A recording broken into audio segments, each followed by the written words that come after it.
Good morning. This is Dr. Matthew Dunn, host of The Future of Email. My guest today, my Zoom friend, I should say, Jennifer Nespola Lantz from Kickbox. Jennifer, yay, we connect and we talk live at last. Yes, I'm so excited to be here. And I had to coax you just a little bit. I've learned over the years that the sometimes quiet folks in the back of the room actually have the most interesting things to say. So I was like, I've got to get Jennifer to come on the show. Hey, tell people about Kickbox just for orientation. Yeah, definitely. So Kickbox is at heart a email verification company. That's how they Right. started. Yeah. And they have expanded to include deliverability because our ultimate goal is to become a deliverability company. And so that's where I come in. That's where Al Iverson comes in. So Al's focusing on the product to enhance it. Yeah. To do like inbox monitoring, DMARC monitoring, blocklist monitoring, reputation monitoring, and I head up the consulting services. So I deal with any clients that come in that are having deliverability issues or those who want to just do audits and see how their program's performing. And so together we're just covering the broad span of deliverability. Is it fair to say that nobody sending email at scale has zero deliverability problems? I think that's fair. Although, there are some senders. It's actually, I know you're kind of joking when you say it, but when I think about it, everyone's going to bulk in some way. And it's not even necessarily a reputation issue. It could just be that you didn't sit well with someone. So there's no Right. such thing as 100% deliverability, even if what you're doing is absolutely perfect. Well, deliverability is like, I'm going to riff a little bit. You can yell at me. Deliverability strikes me as it's the technical equivalent. You use the word reputation. It's like the technical equivalent of that social construct called reputation, right? I'm sure there's someone out there who just doesn't like me. Like, why did he say that? Or why does he start that way? Or whatever. You know what? It's not 100% under my control. Now there's deliverability. Yep.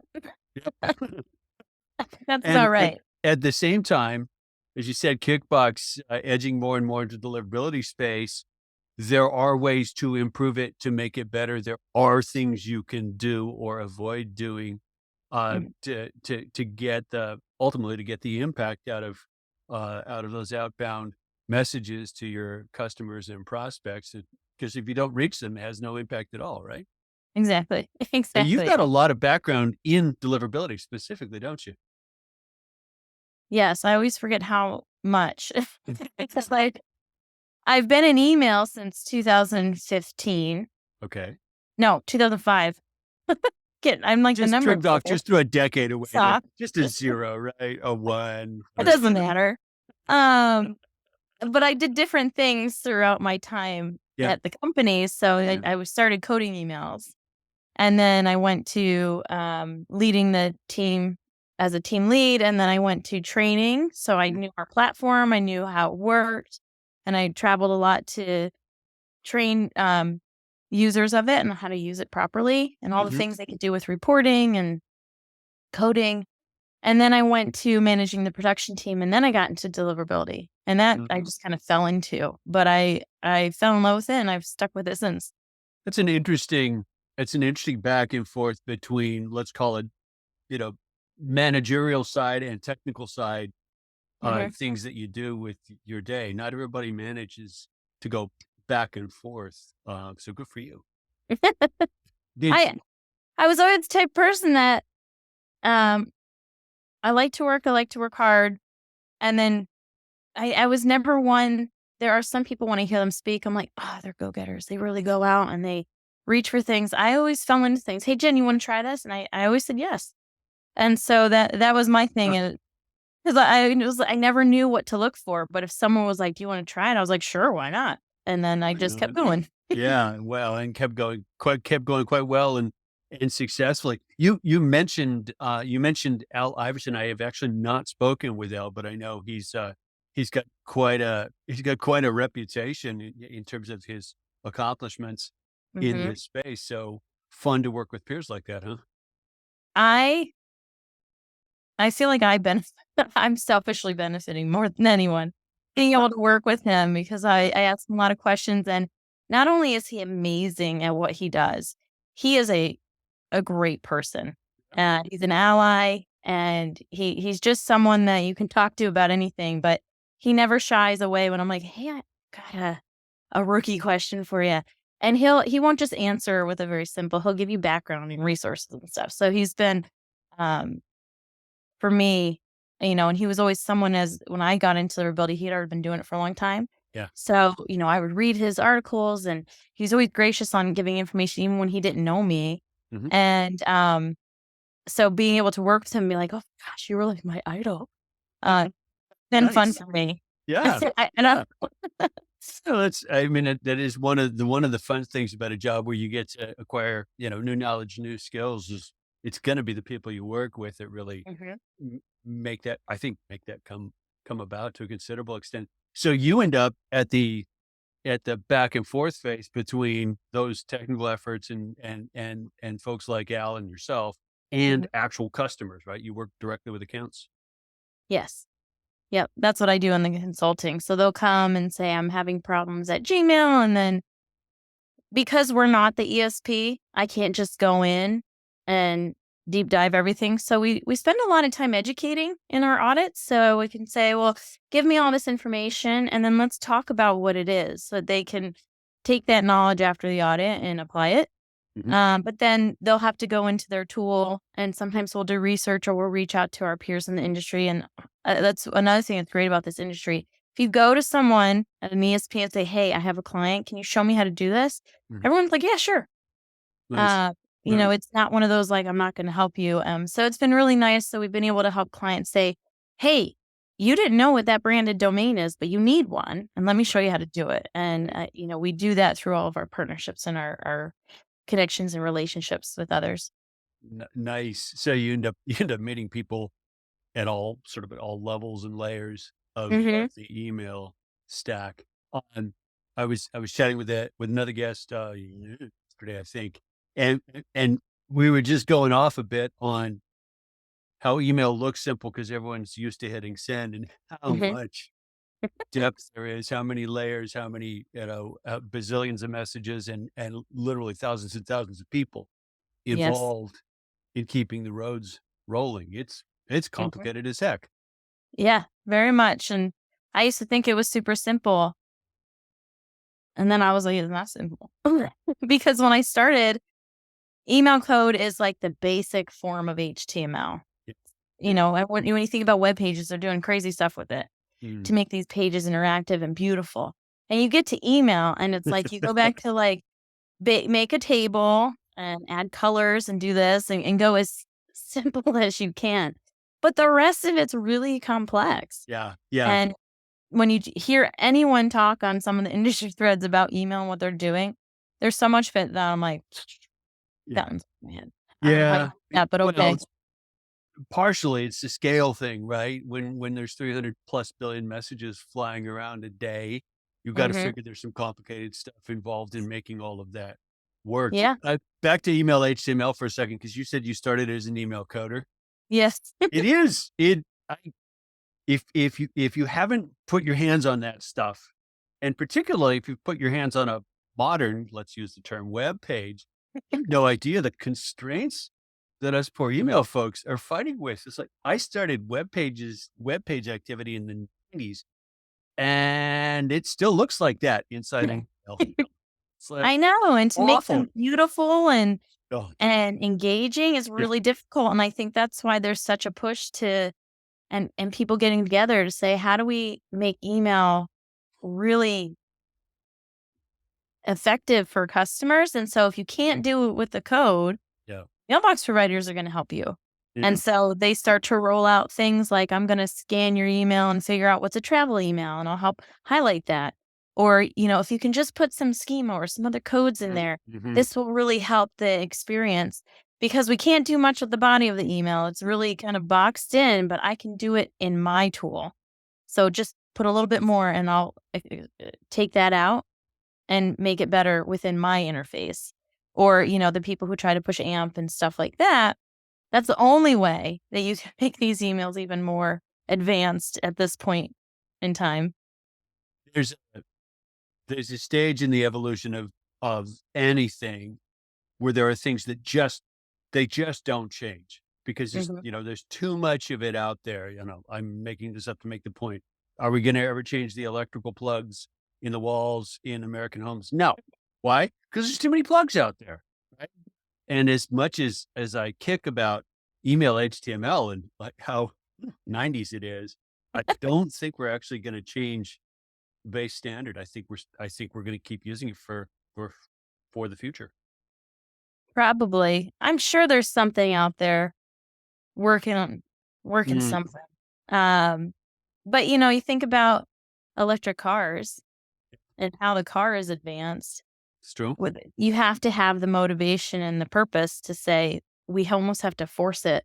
We almost have to force it. Um, Yeah. but I think it could change. We just have to figure out what is it that will help move that needle. And there has to be a, compelling reason. And I suspect there's enough people go, well, I already get enough email and it already looks good enough, good enough, sufficient Okay. that getting herding all of the cats into one place, one hypothetical place to make a change, whoop, said to be a lot of work, a lot of expense and things like that. I think I read on probably on litmus data that there's something like 15,000 combinations of email client, operating system, device, Yeah. etc. Like if you're trying to make an email look pretty, and you want to look pretty on everything, there's a lot of everythings out there. Yeah. Ouch. Yeah. I Yeah. would say, I think with a lot of stuff, whether it's deliverability or coding, I don't, and I don't, maybe this isn't the right philosophy, but you don't need to be perfect. You need to be perfect for the people who are going to interact with you, Yeah. but, you don't need to be perfect for everyone, especially if they're not gonna read your mail. But Yeah. it's like setting this bar way too high.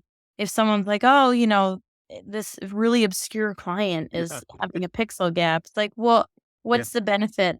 Like Yeah. 3 hours of work that Yeah. might cost you X for the specialist to code it Yeah.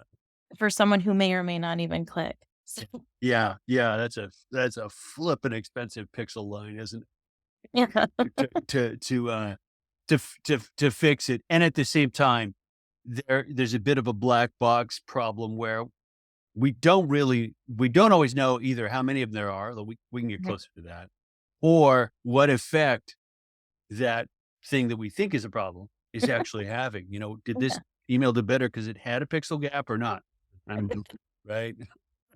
Did it actually enhance the Yeah, really. Did it actually enhance the experience? Well, I mean, we're on the back end of the email space adapting to mobile, which I know was pretty wrenching for a while. You must have been in the middle of that, actually. I remember when responsive, I don't wanna Yeah, say first came out, but when I was coding and we started dealing with responsive, as someone who was coding the emails, and yeah, I didn't come from an engineering or development background, yeah. You got a you know marketing degree. What are you doing here? again, I fell into it. I was at a media company, Yeah. and when I actually was interviewed to join the ESP, Mhm. they were interviewing me to be an account manager. But they had a content specialist role open, the one that codes emails, and like, "Would you like to try it again?" It was one of those, I was like, "Sure, why not?" Sure, why not? Because You I like had a smidge of experience with HTML from my time, working at the Space Grant Consortium at Penn State, because I was helping just keep their web pages update. So I knew just enough code, and Mhm. because email's so simple, they're like, "You could do it, sure." Yeah, yeah. It's just so Um, simple. And here, 15 years later, I know. still learning stuff about it. Exactly, and so the responsive part was interesting because I didn't spend a lot of time understanding, like, the media tags and all that stuff, so I had to learn a lot of that, but it was fun when you're QAing and you're opening and closing the window to see how it changes, and then making sure that it still looks good, has the flow that the email should have, and Yeah, what do you wanna hide, even within my time there, how they did responsive, or mobile changed. yeah. So now if I were to go back, I'm curious how much it changed from when I left. Um, Hmm. Probably not much. So this is a curveball way to bring it in, but we're sitting here having this conversation after Chat GPT has shot up to something like 100 million users in a matter of months. And I found myself thinking at one point, one of the messy problems that I would love to have AI solve for me Mhm. Yo, hey, Skippy the robot, would you please write this email template? Because I'm just tired of fighting with these stupid pixels and tags. And if someone can have AI deal with email templates, okie dokie. I don't see that as a loss to civilization at all because it's too damn fussy to really devote your brain to over and over and over. Because Yeah. Yes and no. I mean, yes and no. I mean, most email marketers, like when I think about the actual platforms, um, if there's a way that they could potentially do that for like self-serve, like here's some templates you can use. Mhm, A lot of those are already coded. mhm, Um, I'm curious if a marketer would want to spend the time with that because with any code, you have to QA it. mhm. So you could spit out the code and then say, everybody use this. And as soon as you QA, you're like, uh, Yeah, soft. right. They forgot to, they forgot it's using Word and now Yeah, you have to redo it all. So, um, yeah. maybe I just with how I've used or used to code, I'm curious how somebody would implement that and knowing how tiny. Because the other thing I think about when I was coding emails, like not just how do you make it responsive, but how do you want all the dynamic pieces to come in? Mm, So that I don't think you could do with easily with Chat GPT unless you infused it in some way because there's a lot of dynamic stuff that when you code it, you actually have to change the HTML to accommodate this dynamic piece you have to throw in for this group of 10,000. The next people might have a different piece of code that you have to throw in. mhm. And so those are things that you still can't really get away from that human touch of how you want to plan, Hmm. how it comes and swaps around. Right, right. It's gonna the messy creative problems will probably stay in our hands at least for a while, right? Yeah. Yeah. You But think it AI definitely will could end make up it easier. you think AI will end up being able to help with deliverability fundamentally? Ooh. In some ways, sure. Um, or machine learning. I mean, there's something that can I mean, it helps with spam filtering, so why can't it help with Fundamentally, deliverability? right, right. Um, and maybe not AI, but, well, there is some AI. I still have Chat GPT in my head, but AI is used and machine learning is used, so definitely, I don't know, um, how it would be deployed for deliverability, but I'm sure it could. I'm sure spammers are gonna try and also say, Yeah, yeah, I wanna use it in some way so I can reverse engineer yeah, yeah, yeah, things, yeah. which is for me, the dangerous part of some of this. Well, I think one of the realities that don't stick AI in a box is not gonna stay there for long, but we're already using a whole bunch of things that under the hood are AI machine learning, like pick Mhm. your favorite set of related fields. It's already there, right? Google saying you're a spammer, you're not. Fundamentally, there are AI algorithms involved in that classification. Right. So it's already there. I think it's likely to be a more pervasive everywhere thing than an oracle in the sky machine that we all talk to and Mhm. bow down to and stuff like that. It's like, how many electric motors are there in your car? Hundreds, right? There was a point where electricity was, one generator per company, and everything had to connect to the one generator. And now we've got electric motors and generators all over the place. I think AI is going to do that same kind of dispersion where it's going to do a particular job. Mhm. We'll have the right piece of it to do that particular job, Right. or completely wrong. I don't know. It's at the beginning, so it's kind of fun to, like, theorize or have hypotheticals of where it's going, and Yeah. a part of me wants to go back and think about some of the science fiction movies out there. Because when you think about all the science fiction, and now some of them are like, "In 2020, this is what you'll see," and it obviously has not occurred yet.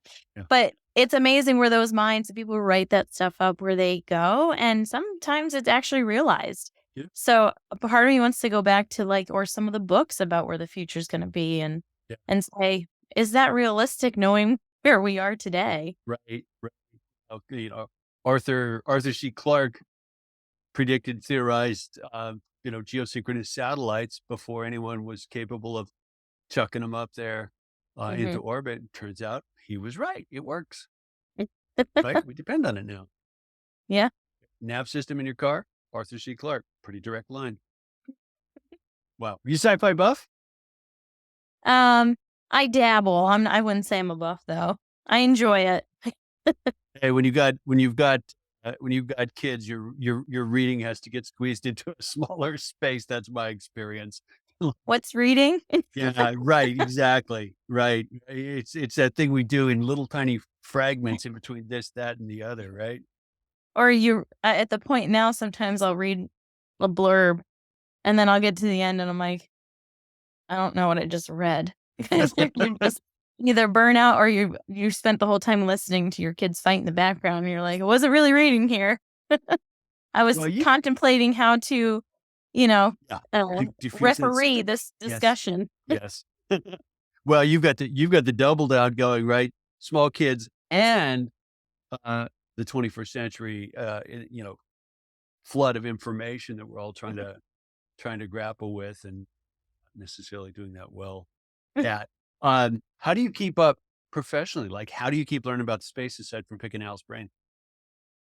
So we're part of MOG, which is awesome. There are so many smart people, and I go there, and it's so exciting because everyone in the industry is happy to share information. You just start picking their brains and Mhm. say, a lot of it when they talk about anti-abuse, so that's a whole nother field that I haven't really dove into yet. And so to see like, what are you saying, and have them talk about that, and then they'll talk about what they're doing to address it, which sometimes I don't understand, but I'm like, oh, it's fast. I didn't know people could do that. Or, and then I get home and I really want to burn my computer. Uh, but turn off the electricity, just get rid of it all. But I try to read. There's a lot of great, really smart people out there that aren't just educating on the topic as it stands today, but they're forward thinkers. And I love to read what they're thinking or what they're predicting. So, I do a lot of that. Like I carve out a little bit of time every day Yeah, on my work day because yeah, I can't do it during my personal time. yeah, yeah, yeah. To say, here's an hour or half an hour, even 15 minutes, where like just go read these particular blogs or Yeah. resources. I subscribe to like media posts. There's only influencers. There's um obviously Al's blog, Word to the Wise. I'm a part of Mail Op, so I'll read what I can in that little bit of time. I have it marked off as professional development, and I make sure I spend that time doing that. Um, Sometimes I'll learn a lot, and sometimes it'll just be like some random updates. But Mm. for now, that's the starting. And then if I am at conferences, I really try to say, I'm at a conference right now. I'm not going to read email. I want to go to these sessions and see different perspectives. Even if I know the topic, I love to hear how else other people view it and how they educate or um, entertain an audience with the topic to say, what about this is going to be helpful to you? And just find different perspectives. So I find that very fascinating. Another way to teach myself on how to advance like what I'm doing. And Good for you. I'm irked with people who go to conferences and sit on their laptop while someone's talking. I'm like, why did you fly here? yeah. Seriously, if you're gonna keep tending the beast, because the beast is not gonna ever quiet down. He's just gonna Hmm. gotta want your attention all the time. I noticed the other day. In fact, there's one sitting right here on you know actual books that I really need to read for things that I'm doing. And it occurred to me, I almost never give myself permission to read a book during work hours. Hmm. Tons of them afterwards, but somehow I'd be like, guilty, bad, not getting work done. That's But work. it is work if I it's know. improving you. I So know. just cut out a little bit, even if it's 10 minutes, do a little Really? bit. Yeah. Yeah. Yeah. Maybe I'll put that in my. Hey, maybe I'll declare it a 4-day work week, and day 5 can be I get to just read stuff. That'd be awesome, Would love that. That'd be wouldn't awesome. it? I think, we should just have 4-day work weeks anyway. Do you think we'll You go know how there? refreshed you are after a 3-day work week? Oh, weekend? There are Love a it. lot of people saying we should, that we all of us should shift, and there are any number of companies who have Mhm. made the experiment, found it successful, and gone there. I've never had a 4-day work week on a consistent basis. What I Right. think you're right. I think that'd be awesome. Yeah. Like, I remember, the parent company of Kickbox, they have, breather days for us. Once a month, they'll let you have, like, a half day. And I remember, like, the one day, I think I almost, like, cried because I was like, "I can vacuum the floor." It was so simple, but it was just and it's just one of those things that life gets busy and you have to prioritize, but it was one of those, like, I can finally do something that is so mundane and Yeah, boring and yeah. but it made me so happy. True. Yeah, and you're probably, more energetic, more engaged, plugged in, the day after that than you would have been if you hadn't had that day off. Did were you already working virtually when we did that wonderful pandemic lockdown experiment? Yeah, I've been working remote, since 2014, Mhm. and then prior to that, was working remote quite a bit because when I was doing the training role, I was traveling so much and I was doing a lot of webinars. So the way the office was designed, it somebody called it a call center because that's what it felt like. So like I'd be training and you have someone behind me either Yeah, chatting work stuff or just chatting personal stuff. But and then you'd be walking back and forth yeah, and so it just became too difficult for me to focus on who was on the other side of the computer. yeah. They may have been fine, but I was having a hard time. So I been working from home for quite some time. It Um, I remember one of the one of the things I had to learn as we were in the middle of the pandemic lockdown stuff was that I had already thought of that as fairly normal. And a lot of people, I think, probably skewing in digital fields had as well. But mhm. it wasn't for a lot of folks. For a lot of folks, it was Oh, this wrenching wham, the door just got slammed. What do you mean yes. I'm gonna try and do that from if they even had the space to do it in, right? Yeah. Kids, be quiet. Dad's trying to, That mom's trying to whatever. that was a whole nother level. Having Yeah. kids, like working from home was one thing, but having kids and working from home, that was like I went into it like I'm gonna be this awesome mom. I have plans. We're gonna have this time set aside. I had it all planned out. And then it happened and I was like, nope. Yeah. Yeah. Yeah. You want to make the universe laugh, tell a kid you've got a plan, right? Yeah. You're right though, like, I think about other people who are like, "How do you work from home? I can't concentrate." And I'm like, "Oh, if I'm around people, I can't concentrate." Because when I was in the office, I was like, "Hey, Yeah. uh, what are you doing over there?" And I it was if there were people, I wanted to be around people. So, working from home was actually helped me focus more. Huh. But then when you talk to others who didn't work that way, they were like, "I can't. I'll turn on the TV or I throw in a load and I do this and I do that." And I'm like, "Oh, really?" Yeah. It was strange for me, but when the pandemic hit, it was hard for a lot of people, and I Yeah. think Yeah. but the nice thing though is I think it helped to open the eyes of a lot of companies that can give that freedom to people who can respect what you need to do when you work from home. And if you come from any type of, let's say, urban environment where it takes you an hour in and an hour home, now people have 2 more hours of their lives that they can actually use Yeah. instead of just sitting in a car. Yeah. I tend to agree. I tend to agree, but I have worked from home and I do it well, and sounds like you do as well. And you're right, it's not for everybody. And I think we don't know what the experiment's really gonna pan out as in terms of the effect on collaboration, collegiality, relationships, all of that other stuff. You've got companies like Apple who are saying, nope, get your buns back to the office. You got Mhm. companies saying, what office? We got rid of them. Um, Yep. and who's going to outcompete who with those different approaches?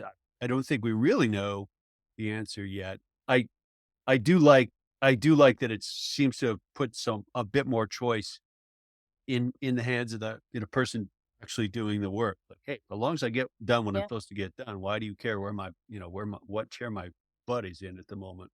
I agree. And, I said the other day I was watching a little bit of TV and a commercial came on and it was a 5-hour energy commercial. And it was talking, and I can't remember the exact sequence, but it was something like, you use it in college so you can study and then it showed like later in life, okay, you use it, while you're have a young kid at home and you're waking up at all hours and you use it because you're running around to all these games and what. And I just stopped and I was like, it's sad that our lives are so busy, we require supplements to get through the day. And so when I think about the commute and being able to like just have a little bit more time to just live, that's why I find Yeah. that this was at least the one nice takeaway. I don't even want to say it because the pandemic was terrible, but like from it, something at least came that allowed people to like at least have some time again. Did, and it it broke a set of assumptions up that were never particularly well founded in the first place about Mhm. what might work and what might not work. No, guess what? We're gonna force the experiment, and oh look, it worked a lot better than the naysayers thought it would. Yeah. Yeah, I don't think we'll stuff that back in the bottle anytime soon. I think there'll be a lot of adjustment and accommodation. I Hmm. had a creative directors when I was running a different company, like, ooh, almost 20 years ago. Creative director got hired on. Company was in California. She was in Vermont. And Okay. she's like, "Oh, great. Yeah, I've always wanted to work from home." And man, within 3 days, she was going bananas. Oh, She was stalking us all on Skype, which is what we used at the time. Like, you show up in the morning and boom, she's on it. Why? She was going nuts. She needed the social interaction. We ended up paying for desk space at another company so she could be surrounded by human beings to do her job. oh wow. It's just how she was wired. No right or wrong. It was good. Um, and we got completely off email. Look at that. How did that Yeah. Well, happen? sorry. So it's okay. All of the pieces relate to each other. But let's dot them back together. Email used to be almost the only sort of digital channel that companies ran on, right? Think early in your career, it was like email was constant Hmm. and almost everything seemed to flow through that. And while it still does, there's still plenty of flow, no shortage of stuff in your inbox. I think there are lots of competitive channels, both personally and professionally now. You've got at work, you've got, email plus Slack channels plus CRMs, etc. At home, you've got certainly at least one inbox, right? But I'll bet you're more likely to text with your friends and family than you are to email them, correct? Yep. So where's email gonna fit as we keep multiplying all of the digital channels that we can use? I think it'll still fit. I mean, there's still a need to communicate that way because it can be like one location. You can have an email where everything flows into one. Now, I'm sure that it could, your phone is one, but you want to use that because I'm not the fastest typer, even with, the QWERTY board gone or whatever, the little, tap 3 times just to get to see. Um, and then there's like autocorrect, but still there's a limitation to what you can do. Yeah. Um, so that's why texting is very quick and you use shortened words. Um, but I think email's nice because when you have an email account, everything can flow into one versus if someone's like, "Oh, I'm going to push everything through my app." Well, if you are a customer of or a consumer of content of 100 things, you don't want 100 apps necessarily. Right. And email is your way to just have that, Consolidation. yeah, the consolidation. Thank you for coming up with words for me. So I think there's still a need for it. I can't say it'll be there forever, but email has been proclaimed dead many times, and Yeah. yet it's still there. Yeah, it's So still there. I think there's also a control thing that matters. Like my inbox, I can decide who's in or out, what I get, don't get, what I subscribe to, try to unsubscribe from. And I know that's not always easy. It's kind of part of the business that you're in, right? But um, it, it's relatively difficult for someone to take an email inbox away from a person. Um, mhm. my carrier got japped at me. They could take my cell phone number away, I suppose, and that would be kind of a disaster. But I don't want everything coming through my text messaging app. That'd be even more of a disaster. Yeah. It's that's the reserved, high interrupt, high priority. I only want known people to connect to me through that particular channel. Whereas emailing, that's okay. Email me so I can ignore you there. Um, Right. I mean, it's the sense of it's tolerance really mm, and good how word. easy it is to manage. So if you think about direct paper mail, Mm, you don't really complain too much about the junk mail. I do because I'm like, "Oh, you're killing a tree." right. But you know, the it's easy to go. You can quickly glance and Yeah. trash it, Yeah. recycle it. Yeah. Um, email, the email providers are making it much easier to do that for you. I've got tabs and all that kind of stuff. Yep. And it is your inbox and you can get annoyed, but it's much easier to manage. Your phone, to me, they're coming up with ways to also make them more manageable. Some of the providers with their messaging apps are making categories and stuff, which is helpful. But at the same time, when that gets inundated, it is not easy to quickly just scroll through and get rid of stuff. Yeah. And that is your main at this point in time, it's most people's main communication for one to one. So if Yeah. you interfere with that, that becomes a lot more um offensive to be Mm. like, you are in a place you shouldn't be. And not everyone also knows how to complain or report on that stuff, which is something I think everyone needs to I would love to help educate people on to be like, if you didn't want this, Yeah. report it, forward it 7726 or use the application to mark it as spam. To really protect that. And maybe one day it'll be something different. But for now, that is your very personal space.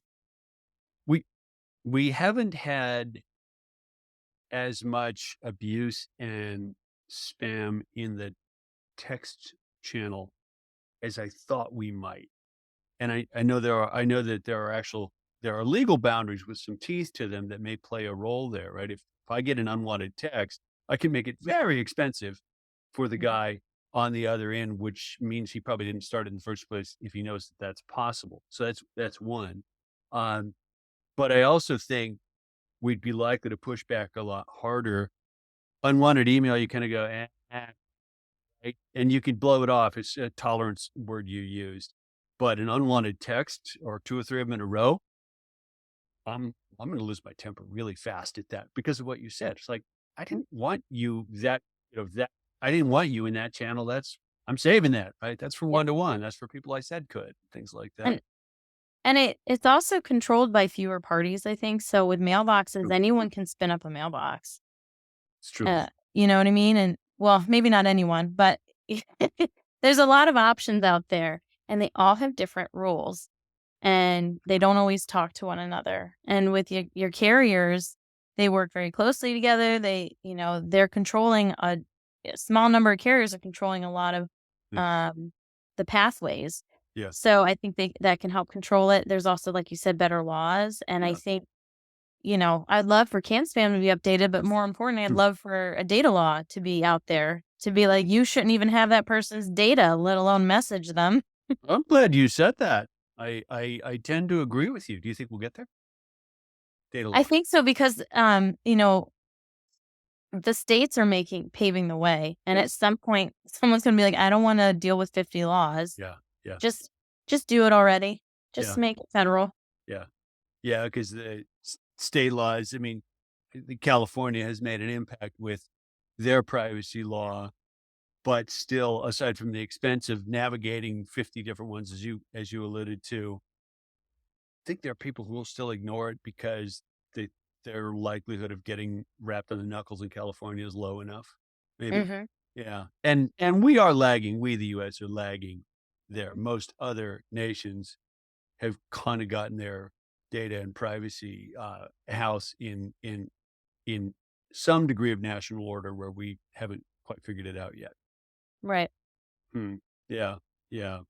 It's gonna be This can be fun to watch though, because there's enough value on both sides of the equation. There are those who benefit from the mess and the current Mhm. Wild West who are going to want to keep it that way. Yep. Yeah, I don't know how that's going to pan out.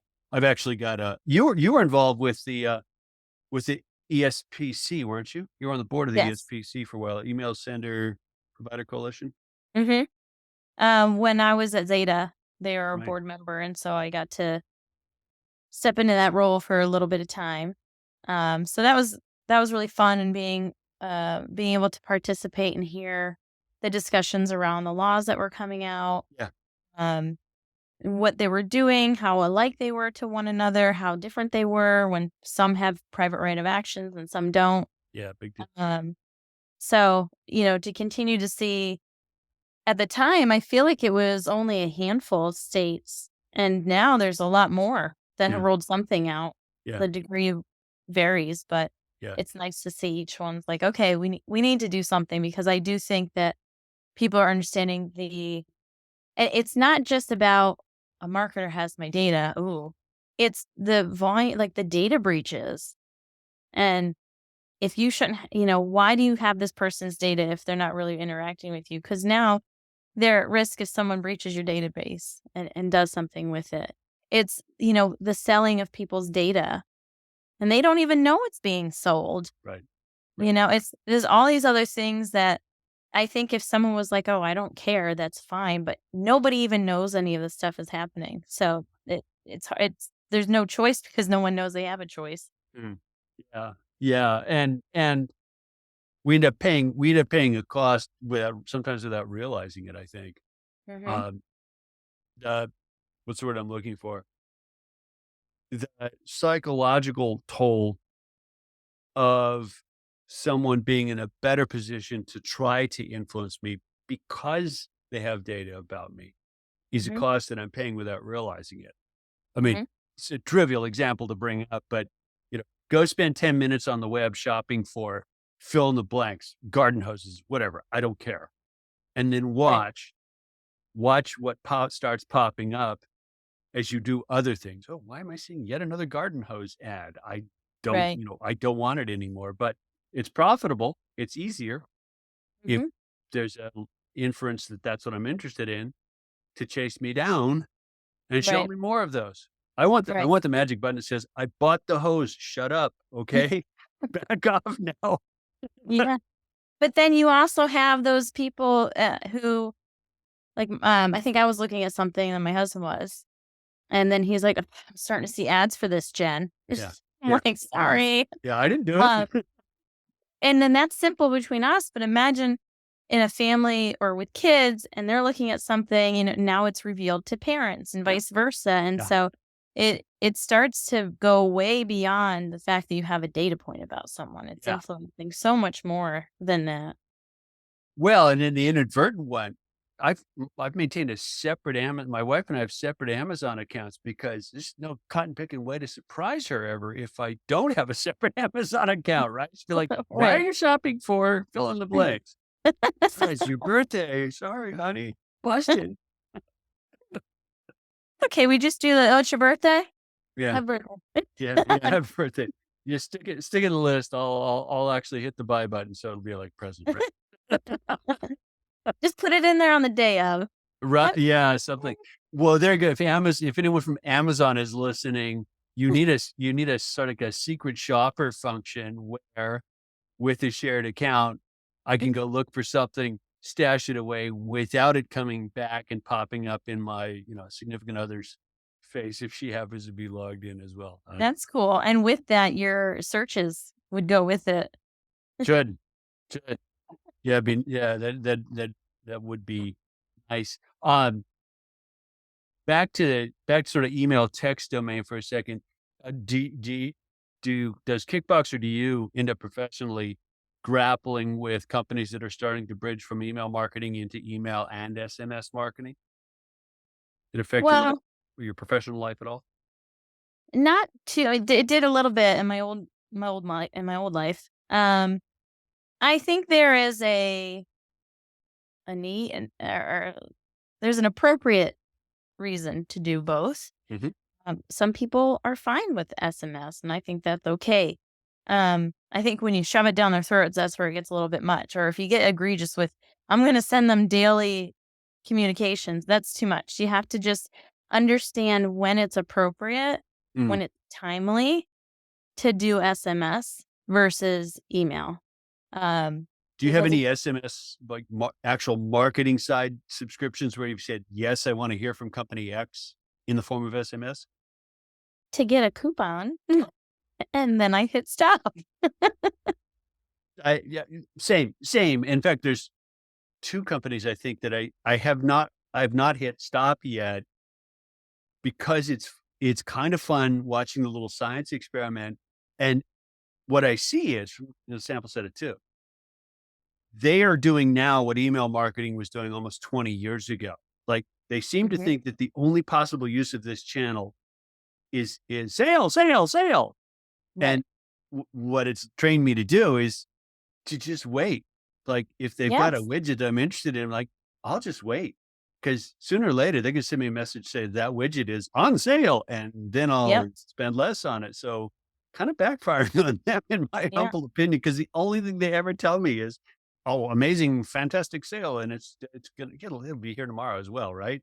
They're Right. training me to just wait for the best price instead of acting on their message, which is kind of Yep. ironic. I like SMS for bill alerts, Yeah, um, yeah. account alerts to make sure there's, like, no fraud or suspicious activity. Mhm. So those are things I wanna know about now, so that's when I put my Dentist appointments are great. yes. Love that pop-up. Yeah. Any type of health Yeah. appointment, Yeah. um, any appointment, I should say, really, but something that you need to know because you Yeah. can't miss it, and Yeah. a sale can be missed, Yeah, sale can be missed. a You're right. newsletter can be missed, but and the other stuff, I don't wanna miss if there's a suspicious activity on my credit card Right. or Yeah. something like Yeah, that. or So, something like that. yeah, Earthquake alerts. I mean, I don't have those. There was it was a couple of years ago, but there was a tornado of all things. Gosh, I think it was in Colorado near where my mom lives. And I remember reading an article about it. They actually managed to do the reverse 9/11 and push a notification to all devices in the area that says tornado coming, warning, warning in advance. So they Right. use that alert notification thing uh, as a mass broadcast successfully, which I thought was kind of, Wow. that seems like a good thing to me. Yes. Yeah. I and then I also think that SMS is great, but because it's not as what well, anything can be abused. But I think about the abuse side of it too, because you only have so much you can put in an SMS. So, if someone reads something that's not written in proper grammar or something like that, they might just think it's SMS, it's fine. And so the abuse might be easier to um go through from beginning to end and actually get someone through. You don't also see as much, whereas on the web or an email, there's a lot of other visual indicators when you can see, "Oh, this email's it's suspect, I'm not That's gonna do true. it." Yeah, that's But true. SMS, you don't necessarily see all of that. Um, and that's where I'm like, "Oh, man, it can be dangerous." Yeah. And Yeah.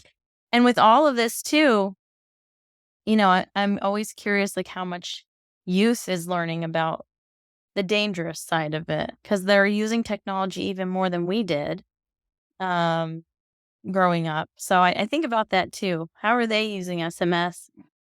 Because we grew up with email. Email is the way to communicate. Is it the case with the younger generations? Or is it, they're using other apps or whatever? And then how are they thinking through how much visibility do they have to some of this? Are they blindly just interacting or So, here's a decent professional and personal wrap up question to chuck at you, and I won't hold you to it. Neither will they. About what age do you think you're likely to either allow or help your kids have an email account? oh, an email? That's gonna be I find that a little hard because I don't know like at what age schools require it. Fair. Fair. So I I to my knowledge, I've not seen schools requiring an email account at least up through middle school age. But I had a Mm. guest, podcast guest the other day who said he set up email accounts for his kids like the minute they were born and sent them pictures and stuff. That's a fun little Isn't sweet that thing to clever? do.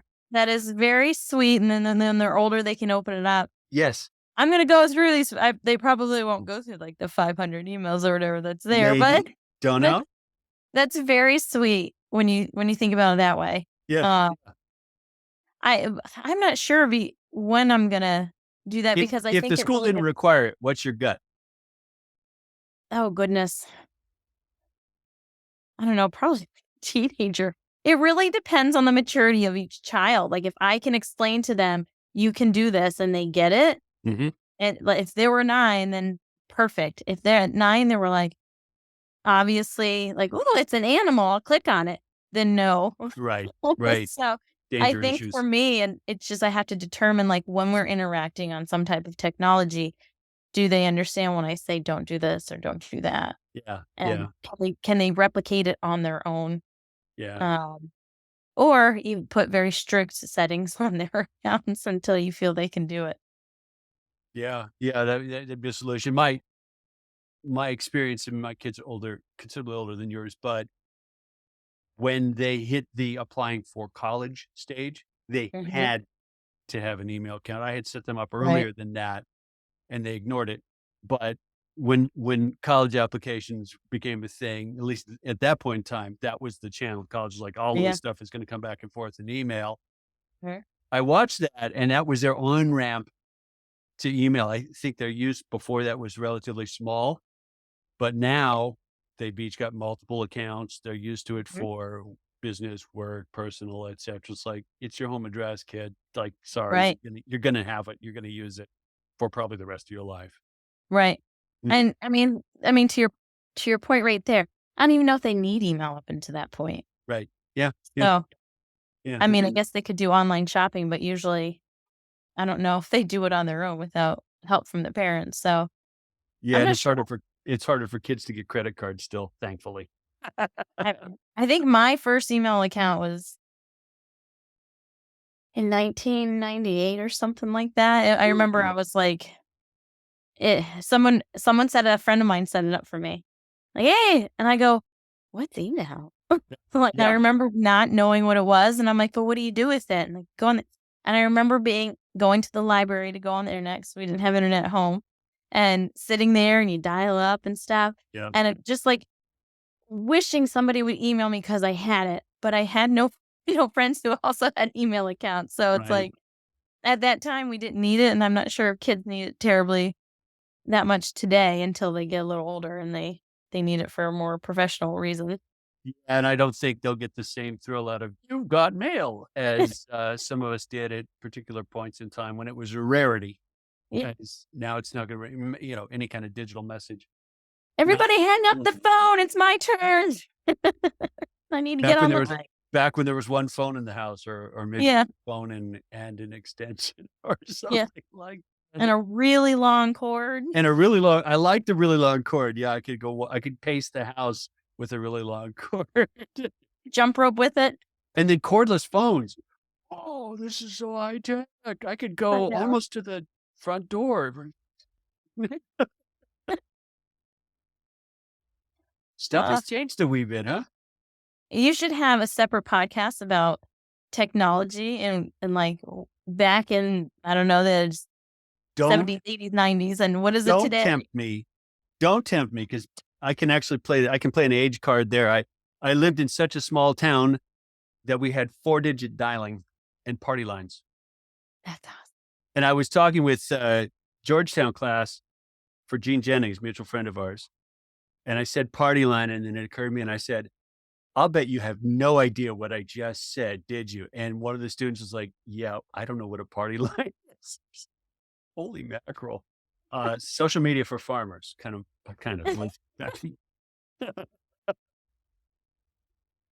Well, cool. Well, it's not going to stop changing. It's my bet. And I'm glad I we've got agree. people like you helping make all of the things work. You're welcome. Any parting words? Oh, I don't know. Just stay safe online. There's a lot of crazy stuff out there, and um, yeah, that's probably all I got. That's again, that's not a bad note to end with. My guest today has been.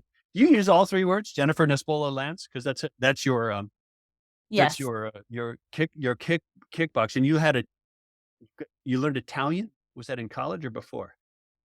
Uh, I mainly learned it in college. In I think college, just a okay. little bit beforehand. So Just it jumped out at me like, how cool is that? Well, yeah. cool. Well, thanks for making the time, Jennifer. You've been a wonderful guest, and we'll get this out and share it with the world. Thank you so much for having me. Hope you have a great day. Bye, You everyone. too. We're out.